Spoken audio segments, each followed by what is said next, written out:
Did you guys know that our human brain cannot comprehend the negative? Don't believe me? Bigyan kita ng example. Listen closely, because right now, do not think of an elephant.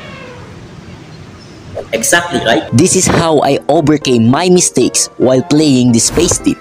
One of my biggest mistakes while playing this game is having a panic attack during a disaster. Yes, there's a part in the game na kung saan nakatulala na lang ako kasi sa sobrang bilis ng countdown sa pagpindot ng buttons.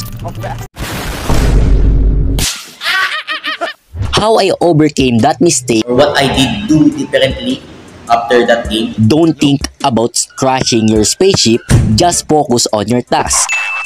Alam niyo yung mga skiers, yung mga nag-glide through trees, di ba? Yung sa snow, nag-glide through trees. Di ba kayo nagtataka kung paano nila nagagawa yun? If you ski and tell your mind, don't hit a tree, makikita mo lang ay trees. Eventually, babangga ka sa puno na yon kasi puno na lang nasa isip mo eh. But tell your mind to follow the snow, follow the path, then you'll only focus on the path, not on trees. That's exactly na in-apply ko dun sa space tip.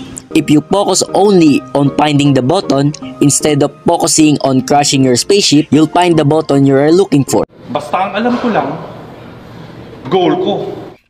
So by the way guys, I'm Froilan, second year engineering student, and I'm going to give you my insights about the technopreneurship. One of my favorite technopreneurs is the creator of Facebook, Mark Zuckerberg. Ideas don't come out fully formed. They only become clear as you work on them. You just have to get started. Look at Zuck, so inspirational, right? Well, kaya ko pinanood sa inyo yung video na yun kasi gusto kong idagdag dun sa startup journey is gusto kong ma-elaborate pa lalo about sa idea. Like Mark said, ideas are not truly formed. You just have to get started para mabuo yung idea mo. Hey, y'all, come look at this. Hindi naman talaga napakaganda ng idea mo at the first place. Peace out, meme. Kasi maraming tao na naiisip or maraming tao na nag-iisip ka, kailangan mo magkaroon ng napakagandang idea bago ka magsimula. No, that's not how it is. Hindi naman literally nasusundan mo yung startup journey na kailangan may idea tayo bago tayo magsimula ng team. Hindi ganun. Halos lahat ng idea is medyo pangit or medyo maganda lang.